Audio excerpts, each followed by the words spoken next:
Okay, everyone, it is that time of the year where we rank the summer anime from best to worst, or from S tier to A tier, or the anime you should absolutely watch to the anime you should absolutely stay away from. Now, let's get started. So, the anime that everybody should absolutely watch is Sakopi's Original Sin. Now, I don't care what your mental state is. I really don't care if that is up to your taste or no. But guys, I won't even ask you to like, share, and subscribe because that's ultimately up to you. But I am requesting you, please, please watch Takopi's Original Sin. Everybody should watch this anime because it gives a really good message about communication being the key to happiness, and I think everybody should learn that message. And I have read the manga of Takopi's Original Sin after reading a lot of dark manga, so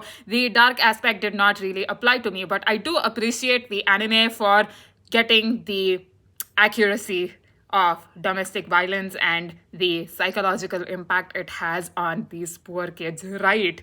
And at first, the art style of the anime looks a bit careless, like even Takopi looks cute at times, but once the emotional moments kick in, then you really feel like a kid and you are genuinely afraid of what kind of psychopath parents these kids have.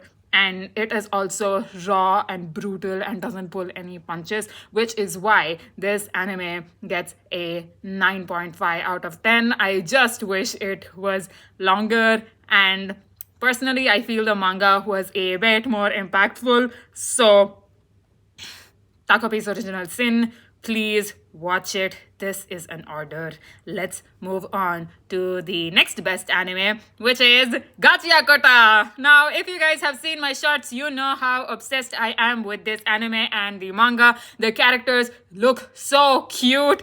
And if you guys still don't know, Gachiakota tells the story of our protagonist Rudo, who is like a graffitied version of Bakugo. And he is living in this dystopian city and loves to collect trash. So one day, Rudo gets falsely accused of murdering his caretaker, Recto, and everybody instantly believes it because Rudo's father happens to be a murderer. So Rudo is thrown into this pit, which is a place where rich people dump everything, trash, criminals, and then Rudo vows to take revenge. And here, Rudo just meets wonderful people like Engine and Zanka and the Givers. So, total rating of Gachiakota will be 9.75 out of 10. So, if you like a shonen which is different, and if you want your shonen to be thoda hatke, then Gachiakota is just for you. Let's move on to the next best anime.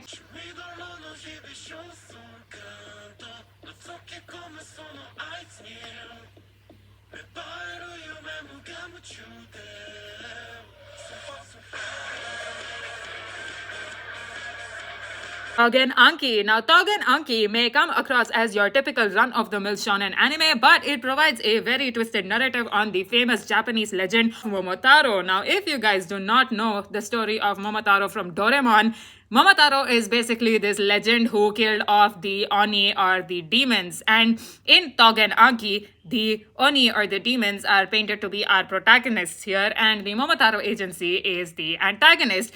At least that's what it seems on the surface. But as the chapters in the manga progress, you realize that everybody has a very grey side to them. But if we're sticking to the anime, every character is just so hot. The doctor is hot. Modano sensei is hot. All the students are pretty hot. Like, if I was 5 years younger, I would consider going out with them. And the problem with Tougen Anki is the female characters, okay? Like, why do they have such large tits, okay? That is not your tit, that is your ass stuck to your chest, okay? It is just impossible for you to even move with tits as large as that. But we're deviating from the topic here for all you hentais. Let's get back on track. So, Tougen Anki gets a 9.5 out of 10. The bloodbending powers of our Onis or the demons or our protagonists is very, very insane. So Togen Aki tells the story of Shiki Ichinose, who is a demon, and he is adopted by a Momotaro. And in the very first episode, the Momotaro agency comes to hunt for Shiki Ichinose because keep in mind, guys, Momotaro does not care if you're a good demon or a bad demon. It will hunt you down anyway because that's what the organization is built for. So Shiki somehow manages to escape by going full berserker mode and is discovered by Modano sensei and enrolls into the academy for demons and then begins his quest for revenge. And along the way, he just has some fun. Every character is just very lovable in Togen Anki. So if I haven't said this already, then Togen Aki deserves your time. Especially if you're missing the nostalgia of the 2000s shonen, then Togen Anki is just for you. Let's talk about how Donghua or Chinese animation has been killing it this season with Lord of the Mysteries. Now, Lord of the Mysteries is one such show which you need to watch at 0.25x speed, or you need to watch every episode twice or thrice to actually understand what is going on, because while the world building of Lord of the Mysteries is amazing, it is also very vast and it throws a lot at you, kind of like a quantum mechanics lecture. But it kind of keeps you engaged because Lord of the Mysteries looks gorgeous. Every episode looks like a movie, and the writing also keeps you hooked, unlike another show which I kind of watched. Yes, Game of Thrones season 8. I'm looking at you. But Lord of the Mysteries is one such show which captivates you if you are a huge fan of the fantasy genre. And the characters just look very gorgeous. Like, what is up with Leonard Mitchell, man? Why do you have to be so charismatic all the time? Are you trying to have more kids? And there are a lot of mystical elements to the Lord of the Mysteries, which, if I start to explain now, we are going to be stuck here all day. And Lord of the Mysteries gets a 9 out of 10. So if you guys really want to use your brains on this and you want a new craving for your fantasy novel, then Lord of the Mysteries is just for you. Highly recommend you guys check it out. Let's move on to some good old romance if Lord of the Mysteries was too heavy on you. So the hottest romance of this season is The Fragrant Flower Blooms with Dignity, which tells the story of Rintaro Sumugi, who goes to this school of idiots, his words not mine, called Chidori, and it is neighboring to this privileged girls' school called Kikyo. And Rintaro runs a bakery which looks very, very appetizing, and so our heroine, Waguri-san, comes there, just eats her fill, and just seems to like Rintaro a lot. And we get this slow burn chemistry romance between them, which is very, very wholesome to watch. Like, it hits you right in the feels. And this romance is just what you need when you want to sit down for something very cozy. And so Fragrant Flower Blooms with Dignity gets a 9 out of 10 because I just love the characters. And Rintaro is not an intimidating person. He doesn't look very intimidating because he is a very much superior version of Soya Ishida and is such a great character. And not to mention, the best waifu of the year goes to Waguri-san, who has such a big heart and doesn't judge people based on their appearances. And she kind of hears both the side of the story and is very kind, very outgoing, just what you need in your best friend and your girlfriend. So if you want that to be your go-to for romance, then highly check out The Fragrant Flower Blooms with Dignity.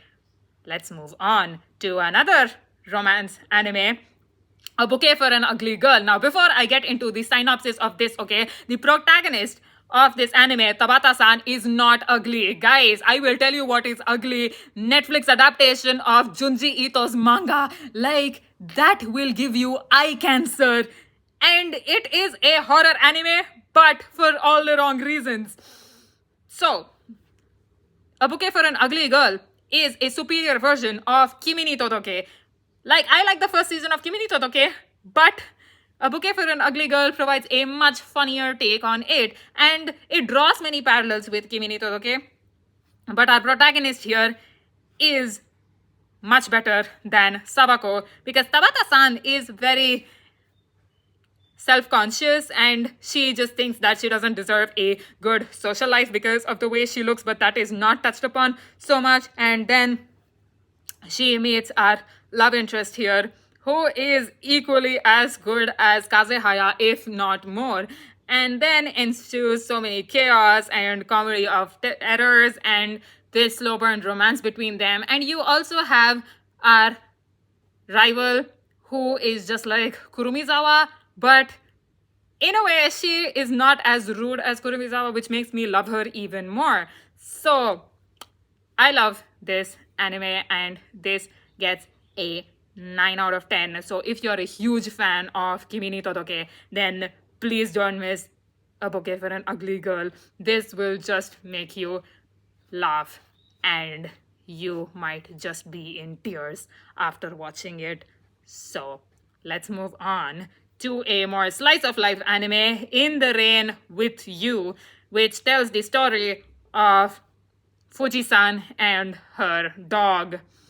Now, if you guys have watched 777 Charlie, then this anime is just for you, because it's a very cozy slice of life, easily better than the ones I've seen in the spring. So for all pet lovers, this is just for you. This is kind of the ideal dog I wanted. So this anime gets a 9 out of 10, because I really want a dog like Fuji-san, who can write and tell me its feelings, unlike me going through 1,000 shots of rabies to actually understand that my pet hates me. Let's move on. So while we are dealing with slice of life, let's talk about My Dress Up Darling Season 2. And while I really enjoyed the first season of My Dress Up Darling, Season 2 is much better than Season 1, with the introduction of a new character who happens to be a cross-dresser, and when his girlfriend questions him about it, he dumps her for it. Good on him. You should be with a person who accepts you for who you are. And My Dress Up Darling Season 2 just gets more quirkier, and it is so much more fun by dealing on the insights into the cosplay world. So if you are looking for a very good romance, then this anime is just for you. My Dress Up Darling Season 2 gets an 8 out of 10. Let's move on. Another slice of life anime I have been looking forward to since forever is The Summer Hikaru Died. Now, as the name suggests, this is a horror anime. But instead of relying more on jump scares and disfigured faces, The Summer Hikaru Died is more of a psychological horror. Because imagine this, you are hanging out with your best friend, getting ice creams, and this person acts like your best friend, looks like your best friend, even cracks the same jokes as your best friend, but somehow you know that something is off, something feels different. This person is not your best friend. And the same goes for the protagonist of the story, Yoshiki, because Yoshiki asks Hikaru, like, hey, I've been wondering this for some time, but you are not actually Hikaru, right? And Hikaru is just like, oh my god, how did you figure that out? And his face just falls off into a shapeless mass, and in ensues pure terror as Yoshiki realizes that he is never getting his one and only best friend, the original Hikaru, back. And this ghost might do anything to him, but the ghost Hikaru is just like, listen, Yoshiki, I really don't want to kill you, so please accept me. Don't tell anybody that I am not the original Hikaru. And Yoshiki is just like, hey, instead of dealing with the painful process of moving on from grief and then dealing with the loneliness that comes after it, why not? I'll just accept this Hikaru because it's better than having nobody at all. And then we see how Yoshiki deals with the dilemma of whether or not to kill Hikaru, because Hikaru is very dangerous. He has no regard for human life. He literally doesn't understand how precious life is. And Hikaru has actually killed a bunch of people in the village. So Yoshiki, after trying to kill Hikaru just once, is just like, okay, you know what? I give up. Now we are in this together. I will shoulder those sins with you. And the person who tells this to you, especially after you've committed a couple of murders, is not your best friend. He is your soulmate. So the summer Hikaru died is kind of a yaoi or a BL. And according to the elders in the village, the mountains the original Hikaru disappeared in has a very dangerous entity known as Nonuki-sama. And if Nonuki-sama enters the village, then the entire village is on the verge of destruction. So, if you guys are on board with the premise, and if you are into psychological horror, and if you are still healing from the second season of Promised Neverland, then The Summer Hikaru Died is just for you. I give it an 8 out of 10 because there are some bone-chilling moments, especially in episode 7 and episode 8 when I watched it at midnight, but otherwise it is more entertaining than scary for me. So let's move on to the sequels. Rapid fire round, which you should definitely catch up on and you should definitely watch. Like, I am talking sacrifice your sleep for it and watch this, okay? Dandadan Season 2! It gets better than Season 1 because in Season 1 of Dandadan, you are kind of introduced to the characters and you're kind of introduced to the lore, but Season 2 takes it up to a whole new level and keeps you hooked the entire time. So Dandadan Season 2 gets a 9.5 out of 10. Then the next sequel is Kaiju number 8. So Kaiju number 8 gets a 9 out of 10. It very much carries the same tone as Season 1, except that it has some serious undertones in it because there is a constant tussle between Faction 1 and you don't get to see Ichikawa so much. So Season 2 of Kaiju number 8 is just for you if you want Attack on Titan to be a little comedic. The next sequel is Sakamoto Days Part 2, where Sakamoto changes from daddy to daddy and the fights are really engaging. Okay, for the record, I don't think Sakamoto Season 1 had bad animation because I survived on Chhota Bheem and Motu Patlu, so I really don't get the issue with the animation. But here the stakes are much more serious. It is more of John Wick and this is peak. So Sakamoto Days gets a 9 out of 10.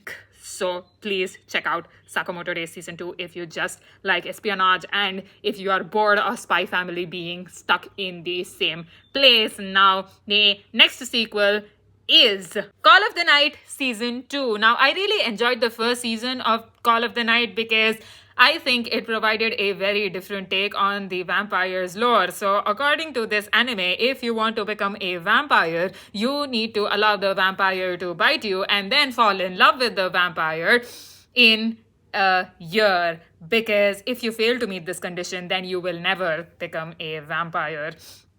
So this is a problem for our protagonist, Yamaro-kun, who has never been in love before and he has never had a crush, and he rejects this girl's proposal at his school, which leads to him getting ostracized by his classmates, and he doesn't find school fun anymore, so he stops attending school and just roams around in the night and encounters a mysterious woman, Nanako Sanakosa. And what do you know, guys? Nanako-san is a vampire, so she bites Yamaro-kun and she's just like, okay, try to fall in love with me and then you can become a vampire and then you can live the night like this. And so Season 1 adopts a more slice of life tone and it is really funny. And it has great characters, but Season 2 adopts a more serious tone as we dive into the past of these characters and solve the mysteries season 1 has set us up with. So, season 2 surpasses season 1 in terms of story because it gets more interesting as we dive into the depths of the world building of Call of the Night. And not to mention the killer OP of season 2 that makes you want to dance anytime you hear it. And even though it's a Japanese song, it sounds more like a Spanish song in terms of music. So, if you guys are fans of vampire stories or even originals or Vampire Diaries or Twilight, then Call of the Night is just for you. You're gonna have an amazing time with it. This gets a 9 out of 10. Let's move on to the next sequel. Toilet Bound Hanano-kun Season 2 Part 2. No, I'm not making this up. This is the name of the anime. So for those of you who don't know, Toilet Bound Hanano-kun revolves around our protagonist Yashiro, who is a very sweet high school girl you get quickly attached to, unlike the one from Twittering Birds Never Fly, who is damaged and needs a lot of therapy. So Yashiro here is a hopeless romantic and attends this high school which is famous for the 7 wonders of ghosts lurking around. Now, Hanano-kun is the 7th wonder, which means if you attend the high school Yashiro attends, and if you go into the girls' bathroom and knock one of the doors saying, Hanano-kun, Hanano-kun, please grant me a wish, and Hanano-kun will hopefully agree, but he will steal something very precious from you at the cost of granting your wish, which happens to Yashiro, but Hanano-kun kinda maybe sorta has something for Yashiro, and in ensues a lot of chaos, a lot of supernatural mysteries to solve, and the characters are just too adorable. The art style is amazing. It looks like an oil painting, and Toilet Bound Hanano-kun Season 2 Part 2 gets more chaotic and also gets a bit serious, but it is wacky as hell. So if you guys are fans of mild horror and supernatural mysteries, then Toilet Bound Hanano-kun Season 2 Part 2 is just for you. This gets an 8.5 out of 10 because if you stop to think about the world building, it kind of makes a little less sense, but I'll let this slide because of how amazing this anime is. So let's move on to the anime which I found mid or even in B and C tier, aka you guys can watch it for time pass. So the first anime on this list is the Cleaver Test. Now Cleaver Test starts off as your generic fantasy anime by introducing us to the heroine here, Alice, who is just like, oh, I am going to kill all the demons for wrecking my place, only to grow up and to be killed 10 minutes into the first episode. And so Cleaver Test is just like, haha, now I'm gonna rule this place. I've created carnage and chaos. But then Cleaver Test comes across the dying mother and she is just like, please raise my child. It is so innocent. It knows nothing. And it has done nothing wrong. And Cleaver Test, the monster, is just like, okay, out of sheer stupidity and reluctance, why not? So it takes this kid and tries to raise it. But Cleaver Test does not know anything about babysitting. So what does it do? It resurrects the commander, Alice, from the dead. And Alice is just like, hey, what? Why am I alive? I have to kill you. And Cleaver Test is just like, shut up and help me raise this child. It needs milk, so give it milk. And Alice is just like, bro, I am not pregnant, so I cannot give milk. What is wrong with you? And Cleaver Test is just like, okay, you're practically useless. At least help me raise this child. And Alice reluctantly agrees to do so. So this is okay-ish. I mean, at least it is on par with the fantasy books I've read, like Throne of Glass or Shadowhunters, but Cleaver Test was kind of a bit boring when you compare it to the anime which I've just mentioned in the S tier. So Cleaver Test gets a 7.5 out of 10 if you guys want a fantasy anime that has a little spin to it and is a bit different, then Cleaver Test is just for you. fantasy isekai anime on this list is The Water Magician. Now, this anime is particularly boring because the first episode only focuses on one guy living his life in shed. What do you think this is, Vinland Saga? No. Okay, so the anime starts off with this guy who died of overexhaustion, and God is just like, okay, what do you want? So he is just like, hey, I just want a peaceful, quiet life. And God is just like, oh, okay, let me transport you to this barn and you will have enough food for like 2 months. So happy living. And then this guy is just like, oh, okay, so I can produce water on command. Like he says, water, barn. And then, he just forms a glob of water that makes him more different than Katara or Percy Jackson or any of the water enthusiasts we have met. Then later, the guy meets a general from the kingdom, and it just gets really boring from there. So, Water Magician gets a 6.5 out of 10 because I couldn't get invested in it for the life of me. Every episode was kind of a bore, and I really wasn't interested in the mystery it's set up.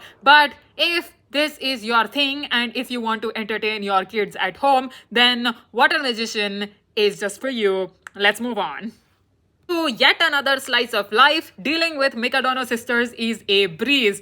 Now, this is mid because I could not get invested in the story. It felt very, very repetitive. So, dealing with Mikadono sisters is a breeze. It deals with our protagonist here, whose mother is deceased, but she was a very, very famous idol and an actress. And so, our protagonist here finds himself in the midst of the Mikadono sisters, who are prodigies in their own way, just like his mother. And our protagonist is mid as hell. Like, he has no talent except for cleaning the house better than your domestic help. And he just kind of learns how to manage the Mikadono sisters and get along with them. And the entire anime is kind of about that. And maybe you do see hints of the sisters just kind of having a sort of crush on him, and I could see that coming from a mile away.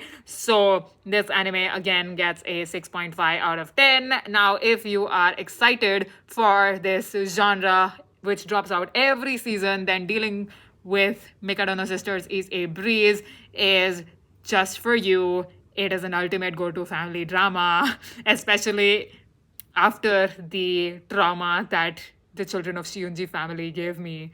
So, on that note, let's move on to A Couple of Cuckoos Season 2. Now, I really enjoyed Season 1 of A Couple of Cuckoos, at least the first 6 episodes, because after that, it lost me. I really started hating Couple of Cuckoos because it started off great. The premise of Couple of Cuckoos is sort of mixed up. Like, you have these two babies which are switched at birth, and so the parents, to avoid paperwork, get them engaged while they are still in high school. So the protagonist of the series, Nagi, already has a crush on this other girl, and then we have his fiance Erika, who is just like, oh, Nagi, I had a brother who looked just like you, and he is out to destroy the family. And the series never brings it up again and does not explore on that aspect further. And I cannot forgive this anime for that, because after this, it gets into a more slice of life shenanigans. And to make matters worse, we have Nagi's sister, who is actually Erika's sister by blood, since the whole switching of the birth thing, might be in love with Nagi. I cannot forgive this, guys. I'm so sorry. A Couple of Cuckoos downgrades in quality after that, and Season 2 just did not make sense to me. I just couldn't finish Season 2. So with that, Season 2 gets a 5 out of 10. And if you are into this switching at birth and the shenanigans that come along with it, like if you really enjoyed Shahzada or even Judwa 2, then have fun with this anime. Now we enter into the C tier, or the anime you should absolutely stay away from, the absolute worst. And the first anime on this list is Rent a Girlfriend Season 4. Do I even have to tell you all anything? Okay, but I will say this though that Chetan Bhagat's half girlfriend makes Rent a Girlfriend look like gorgeous. So, by that standards, Rent a Girlfriend deserves a 5 out of 10. But since I want more out of life, I will give Rent a Girlfriend 3.5 out of 10. And with that, we come to the end of our seasonal anime review. Thank you so much for lasting till here. I cannot appreciate you enough. And if you happen to watch any of these recommendations, then please let me know what you think in the comments down below. And if you guys think I have missed any other anime, then please suggest them in the comments below if you want me to make a video on them. And with that, arigatou gozaimashita. Quiotsukete. I'll see you next time.